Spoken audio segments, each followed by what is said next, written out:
Here's a familiar face. Here's Hillary Clinton on MSNBC suggesting that Putin's inner circle has to do something about him. People closest to Putin, those who have to deal with him, those who he's keeping at the end of 40-foot tables while he issues bizarre orders, they're the ones who need to act. They need to act for the good of Russia. They need to stop him, whether or not this has turned into some kind of physical or mental problems that he either had or has in some way come down with. We don't know. But his behavior is dangerous, and it's dangerous to the future of Russia. So my hope is that the people who are watching him, those who get close enough to see in person his behavior, which is so erratic, that they can try to prevent him from doing things that will not only be tragic for Ukraine, but tragic for Russia, too. This should be stopped for Russia's sake. Yeah, no, she cares about right. Very, really voice of mental stability there. Came, we saw, he died. Yeah, really. Ha ha ha ha. What was that? We saw, he died. No.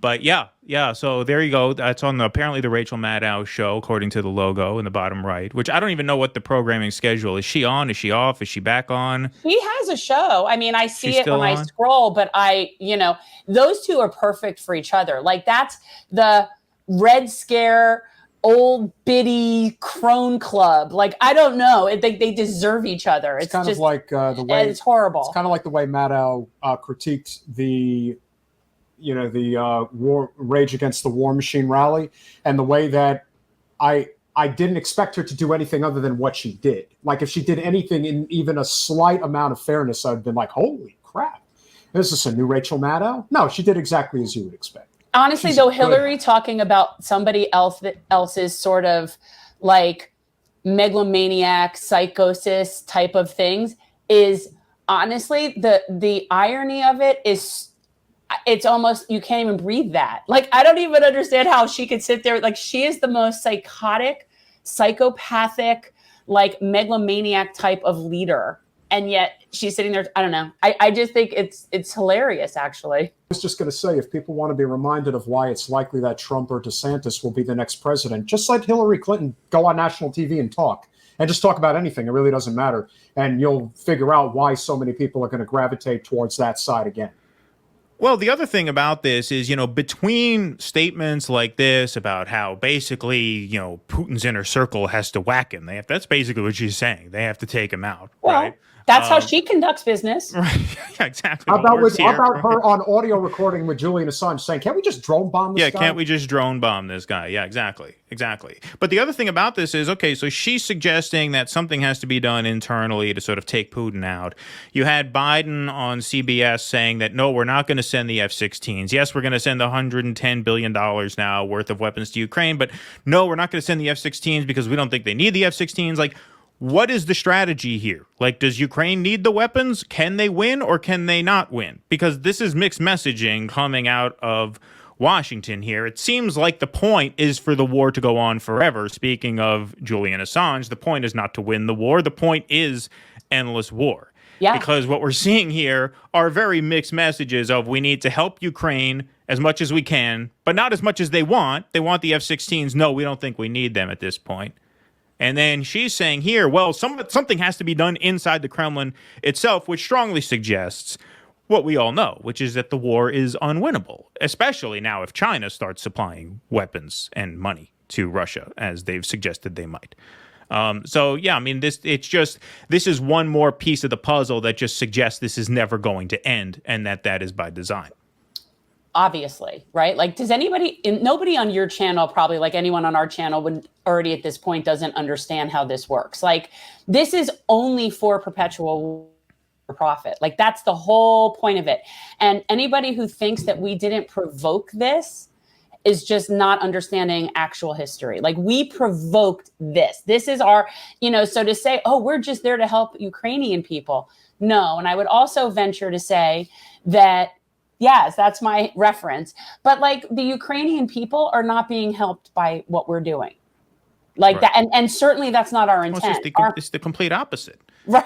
It's the complete opposite. The Ukrainians are the cannon fodder. We are fighting Russia to the last Ukrainian. That's why it's called a proxy war. The Ukrainian people, the ordinary people in Ukraine, are the ultimate victims of this. Yeah. And so, it's just everything is completely upside down, which is why I've said this over and over again, since Ukraine announced that they were waiving visa requirements for anyone who wants to volunteer and go fight alongside them, all of the brain dead MSNBC viewers who take that narrative in and absorb it and think this is a really important fight, they are welcome on the front lines in Bakhmut. The average lifespan there is less than 4 hours. So if any of these libs want to go, they think this is such a worthwhile fight, if they want to go and spend their last 4 hours on Earth on the front lines of the fight for Ukraine, they are welcome to do that.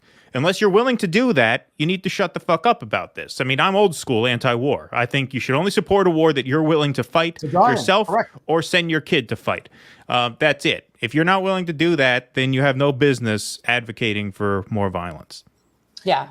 Well, I don't agree with the next war. Like we could just talk about, I never agree with that. It's not the answer. It really isn't meant to be, right? Like, so when you were saying earlier, like, is this a winnable war? They're not meant to be. What actually is a winnable war? What does a winnable war look like? What's an example of a winnable war? Right. Like, I don't know. I'm serious. Like, I'm not even just being rhetorical. Like, I don't know what somebody considers a winnable war, because to me, the whole premise of doing this is to just keep the profits going for the military industrial complex and the people that like have their annual Davos meetings. And, those are the people that are profiting. The scariest part is the fact that so few people, even at this point, a year later, are actually questioning it the way that it needs to be, particularly on the side that needs to be holding the president to task. I think a lot of why there is a huge movement of anti-war sentiment on the conservative side, the political right, is in large part because a lot of them served in the war in Iraq, and they knew what an absolute waste that was, and they know what that has done. I mean, I won't get into too much detail, but I dated a girl at a time when I was in college that actually went off to fight in Iraq. She ended up meeting her husband there. He was killed on his third tour, and she has 2 kids that she has to raise. And I know that she has never been the same ever since it happened. And this is going on 15 years now. This is what war does to people. And to even have the mom saying, did I really go over there and fight and meet my husband who ended up getting killed? Was it all for nothing? And so today, when you have a lot of those families that are looking at it and saying, we cannot keep doing this, it's a completely different circumstance when you're dealing with families that actually dealt with it versus liberal families who rarely, if ever, see their kids go off to war. Right. No, it's a jobs program for the vulnerable people. Yeah. It's a jobs program. Yeah, no, absolutely. And, that is true not only for issues like this, that's true for every single issue. The people who watch Rachel Maddow and absorb those narratives, they don't have anything at stake in terms of any of these issues, not in terms of healthcare, not in terms of debt, not in terms of anything. They're comfortable. They sit on their couch in their central air-conditioned home with their white wine and their Xanax, and they veg out to Rachel Maddow. That's it. They have nothing at stake. They have nothing at stake, which is why it's so difficult to get through to them. And this is what we're going to talk about later when we get into the East Palestine, Ohio stuff, because there was an interview with some Trumpers there who actually have skin in the game because they're working class people. And because they have skin in the game, they're forced to be able to think about issues. Even if you don't agree with them on how they think about issues, they're forced to tune into actual material reality because material reality impacts them. It affects them. Whereas these MSNBC audiences are just completely insulated from reality. Please clap.